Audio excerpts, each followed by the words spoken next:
taking people around to show them your farm and try to guess the value of it. And that just, it hurts to put that much blood, sweat, and tears into something you love, that you grew, that you watched grow. You feel like a failure. I mean, yeah. It went down because of what legislation is doing to us. It's not going to get better unless we change it. And that's what scares the hell out of me, is that no one is listening to farmers. No one's listening. And it's scary. This is the Real Food, Real People podcast. So I'm here with April Clayton, who was our second guest on the podcast. Second one. From the very beginning of Real Food, Real People. I'm Dillon, by the way, and we've transitioned into a focus on family farming in crisis and what's happening with family farming. And the Clayton family, April Clayton and her husband and her kids, have experienced the brunt of this crisis, yes, which is making it impossible for small farms, family farms like yours, to continue. So, yeah, when we talked with you on the podcast, you guys were running a small family orchard, organic apples, right? Correct. Organic apples and cherries. At that time, I think we were just transitioning out of organic cherries to conventional because it was just too much of a hassle. But now, no more orcharding. No. What happened? So death by 1,000 cuts, honestly. You know, I know last time we talked a little bit about little cherry virus, but compared to what we're dealing with right now with labor issues, labor is upwards of 80% of our budget. And 80% of your budget. 80%. When you think about not just, you know, hourly pay, but we also provide housing, electric, utilities. When you add that on top of it, it becomes 80%.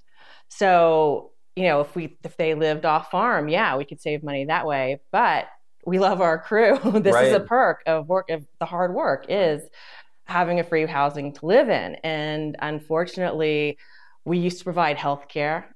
We don't anymore either. We cut that 5 years ago trying to save costs.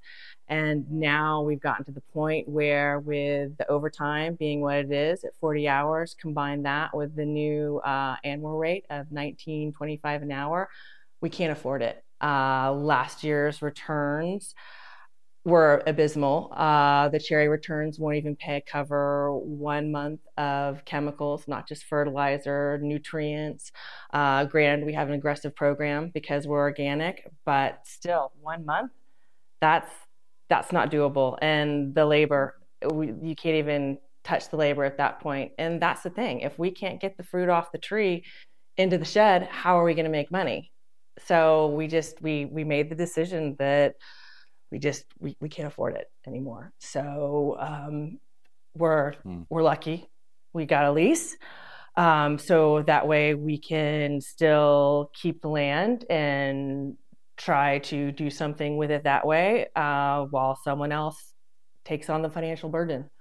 So that basically means somebody is going to lease the land that you had and the trees that are probably still on them, right? Correct. And they're going to farm it. Correct. It is still a working orchard. Our crew, that was part of the reason why we want to do a lease, because our crew gets to stay in their houses, and for them, it'll be a seamless transition. They're still working on the same equipment in the same orchard.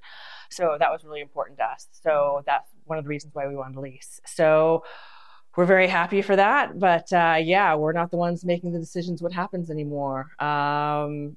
So it's tough. It's hard because you're used to being out there, the one doing it. And I mean, of course, we're still helping along because we want to see him succeed, but it stings. It hurts.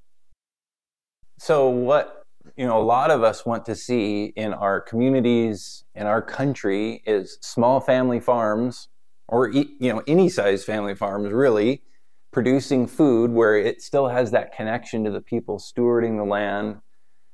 But you're saying that you, as a family that was doing exactly that, growing organic fruit, can't do it. Correct. It's just been death by 1,000 cuts. I mean, regulation on top of regulation, inflation has hit us the best. We haven't seen an increase in returns. If anything, we've seen a diminish of returns. The price that you're getting for your fruit is less. the price that we're getting for our fruit is less this year than it was 2, 3 years ago, less than it was back in 2016. Honestly, the organic market for fruit, specifically apples, has been in decline since 2017. Certain varieties do better than others, but each year it gets to be a little bit less. And when you combine that with the outrageous jumps in inflations that we've seen and the added increase of labor, I mean, those margins are no longer there. And we are trying to be lucky about it, trying to lease the land before, instead of taking huge loans that we don't think we can pay back. I mean, if the last 5 years haven't shown us anything, is that, do all the right things, but you can't control your return. It's a hard market to sustain. That's exactly what one of the things that my dad talked about when he had to shut down his farm a couple of years ago was, he said, if I was a young man, I might be able to take on the debt and try to work my way back out of the hole that he was in after a crop failure. But he said, I'm too old. At his age, he didn't have the time. He had some time, but not enough time to dig. So he was like, I cannot dig my way out of this. I have to call it quits. Just because of the nature of financing and money and all that crazy stuff that gets so heavy, right? Yeah, I don't think people realize, especially with specialty crops, is that a lot of farmers take out production loans, which is basically, I'm borrowing this money with the thought that when I turn in my crops, I'll get the money back to pay off this loan. And it's not working out for people, and people are going in debt. So we're lucky. We were able to cover our operation loan from last year because we had been building up, saving, doing this. It kind of seen the writing on the wall. We just had hoped that we wouldn't have lost money on last year's crop, but unfortunately, that's the way it goes. But like I said, try to keep on the brighter side of things. We're still keeping the land, but it does hurt. It's hard. It's tough. It's tough to fail when there wasn't really anything you could have done different. I mean, could I have screamed louder at politicians? I want to say that, but it's stacked against us. We're losing 14 farms a week. That is a staggering number. Washington State doesn't even have 35,000 farms. If you do the math, that means in about 45 years, that's what, 1 generation to 2 generations, we're looking at no more farms. Yeah. So that's a very frightening concept, especially when you add in the fact that last year, the United States became a net importer of food. We normally net export more, but last year was the first year where it was flipped. So we bring more food in from other countries to eat than we grow ourselves here. 2/3 of our fruit are imported from other countries. Half of our vegetables are imported from other countries. These are specialty crops that we should be growing here think about it, specialty crop, fruits, vegetables, they're the ones that go bad first. We should be growing those here with less mileage so they can get to the grocery store quicker. But no, those are exactly the ones that we are importing. And that's what makes it a very frightening prospect. This has the potential to be a national crisis, and the politicians, no one seems to care. And it's especially staggering when you think about there was a bipartisan letter that was recently sent out. 74 representatives, bipartisan, signed it, saying that we need to freeze the adjusted wage rate for H-2A workers so we can handle this problem and take care of it. But no one's listening. No one's taking them seriously. So it's very upsetting. So that's one of those ingredients in this terrible recipe where the price that you're getting for the fruits, and I'm assuming the same thing for people growing veggies, is either staying the same or going down. And the cost to produce, and labor is a big one that you're listing, keeps going up and up and up.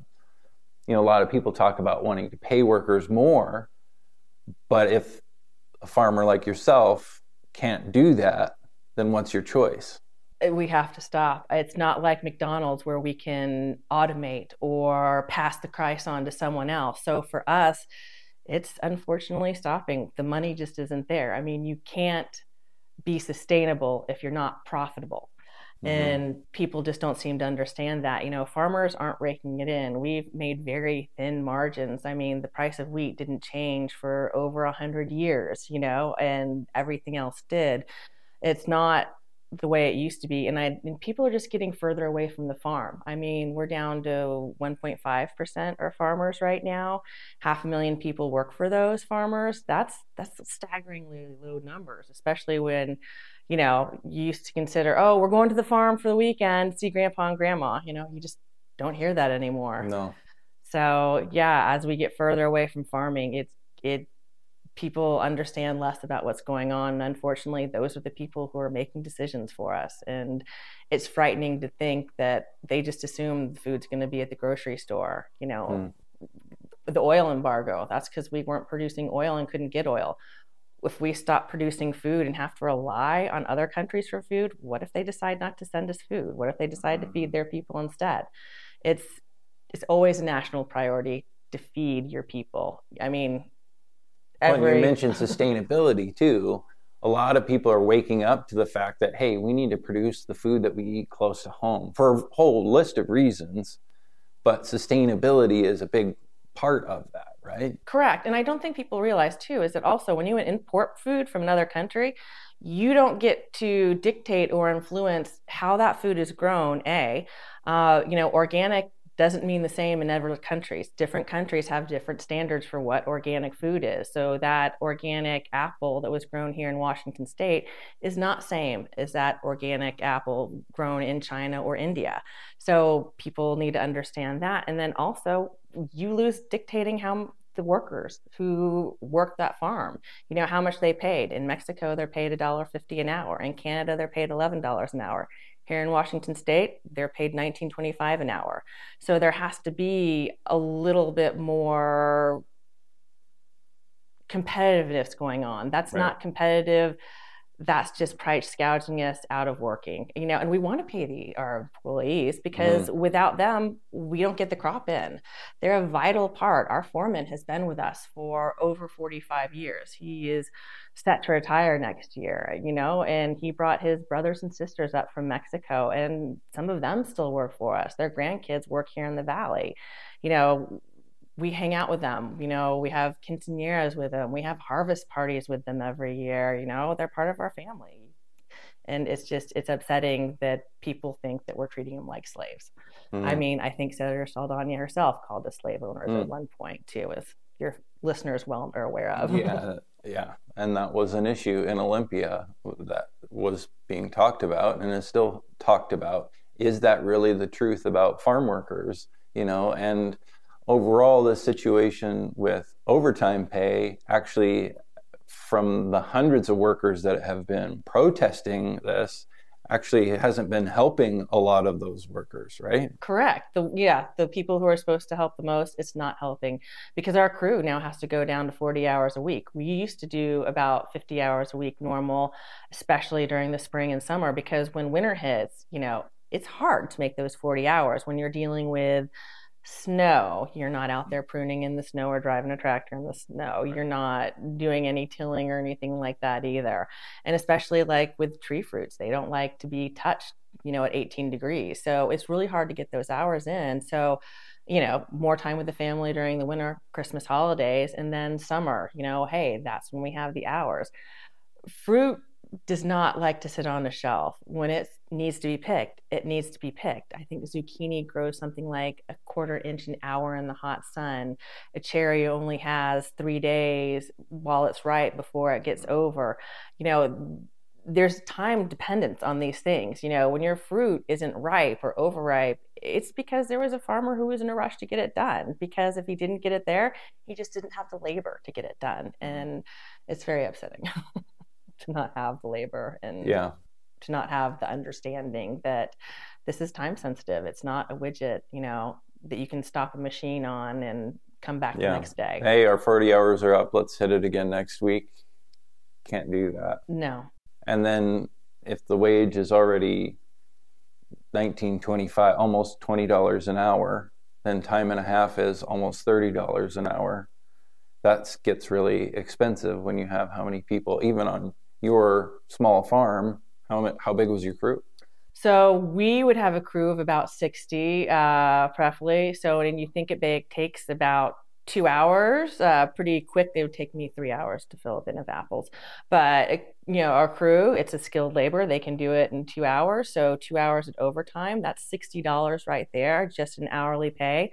Then you have to think about everything else going along with it, payroll tax, what it costs to spray the trees, and then you only get back $87 for the bin of apples. That's all for a whole huge bin. Organic bin of galas. And then we just got another set of returns came back to us, and that was $77 a bin.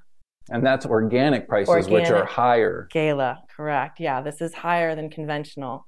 And so these prices aren't sustainable. I mean, it used to be, back in, and I hate, the way it used to be, right. But, pre the organic boom, when everyone was in it, you could sell a bin of organic apples and get $100 just to juice it. And that would easily cover the cost. Now it's like. So yeah, then the costs were quite a bit lower. Correct. And you were getting that much more. Correct. For organic apples. So that was sustainable. So if you had a bad year with, hail or something, you could make it without claiming insurance or anything like that. And that was if you were lucky and had insurance. So it's become hard, and especially farming is so weather dependent. Even if you could pencil out, how many widgets you had and had a crystal ball and knew what you were going to get paid, you still have no idea what the weather is going to do, what it's going to throw at you, how much you can produce, if you're going to have a bumper crop or if you're going to have no crop, or if the weather is going to kill a crop. So farmers don't gamble, because we do it on the farm every day. Farming is gambling, right? Yes. Yeah. What was it like to have to make that decision? That was tough. Because at first we couldn't find anyone to lease. And so then it was like taking people around to show them your farm and try to guess the value of it. And that it hurts to put that much blood, sweat, and tears into something you love, that you grew, that you watched grow, and then there's someone who's looking at it for a monetary price. And it was really heartbreaking to just, because you fail at that point. You feel like a failure. I mean, yeah. I couldn't have done anything different. You think back, what could I have done? What could I have done? But, it's not like we lost a crop because we nuked it with a spray, right, made a bad decision or something. Yeah, it went down because of what legislation is doing to us and just how the market is handling right now with inflation and everything. So it was an incredibly devastating day. And, that's why I'm so thankful that we did find someone to lease, because I think I would have problems right now still living right next to something that, the orchard in front of our house, we planted that the year we got married. That's incredible touching to us, and we planted other stuff when our kids were born. So, it's not just, this is how we make our money. We also are very much emotionally attached to what we do, as are most farmers. So yeah, it's like that for my parents too. And yeah, you're getting emotional. There have been plenty of emotions in my parents' house in the same way, mourning the loss of something that they poured their whole lives into. Right. And that's what you're experiencing. Right. I mean, it's not like a painting or something that you sell and never see again. You made a profit from it. This is something that's every day there. And it's heartbreaking. It's very heartbreaking, because it's a lifestyle, like people say, it's not just a job. It's every day. I mean, it's a growing living thing. You have to tend to it morning, noon, and night, especially night frost watch in the middle of the night. You're up turning on fans, making sure the buds don't freeze. So it hurts to be that involved and then kind of have it ripped away from you for nothing that you did wrong. What was it like telling your workers? I couldn't do it. I couldn't be there. Mike had to do that. Mike's my husband. He runs it. I kind of do more of the, certification stuff like that. Mm-hmm. But yeah, I couldn't take, it wasn't something I could do. Yeah, and we've heard multiple stories of people having that be one of the hardest things. Yeah. It's for them. telling your crew. Yeah. And so for us, we were a little bit lucky in the fact that, hey, you're still living here. We're just releasing it. It's going to change. But still, it's tough. I mean, you want to do this. What did they say?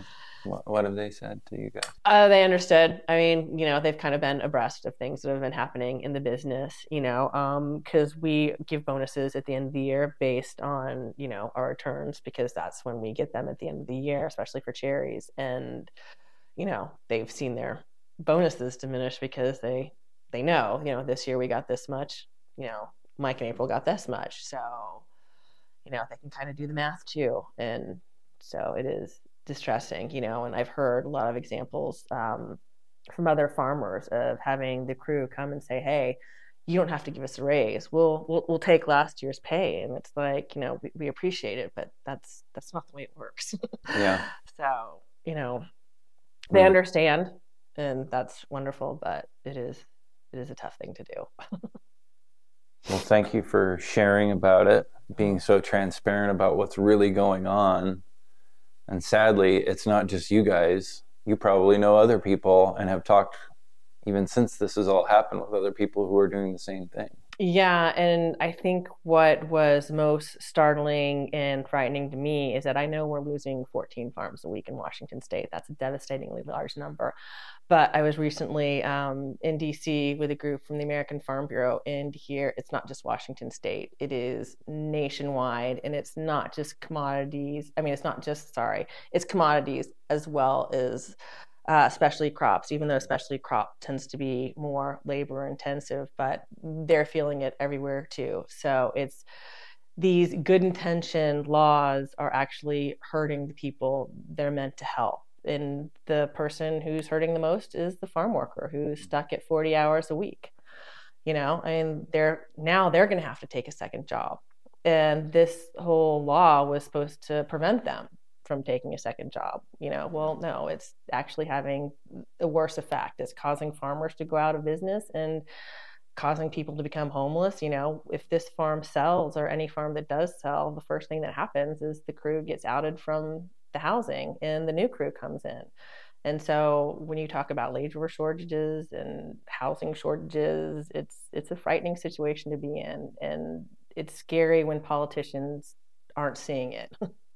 Yeah. So you had some pretty powerful words in Olympia earlier this year, talking about this. What was that like, speaking to these people who are the very people who are making these decisions that are putting small farms out of business? It was really a mixed feeling, because there was obviously some representatives there who were truly interested in what I had to say and felt sympathy for me. But it was also very disgusting to me that two of the senators felt it was more important to go get coffee than to listen to constituents and what was happening. They left when you were speaking?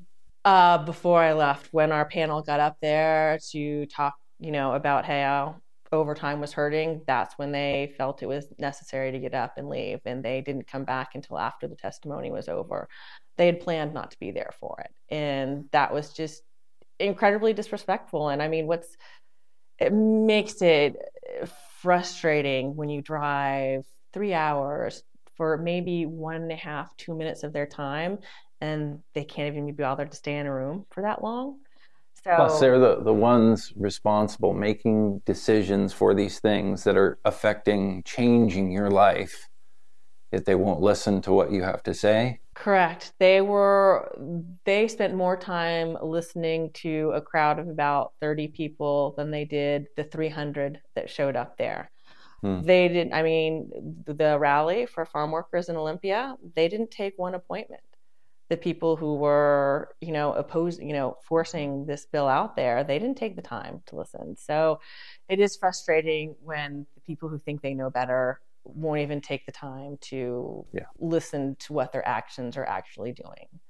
So that was extremely frustrating as well. And, and how much of it was lip service too. And so it's very heartwarming. It's very, makes you not trust the government.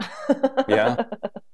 But it's it's really disheartening to see the lawmakers who are supposed to care and say they care, and they're supposed to be champions of the farm workers, and they won't even listen to 300 farm workers who have taken the day off to show up and talk about what's most important to them.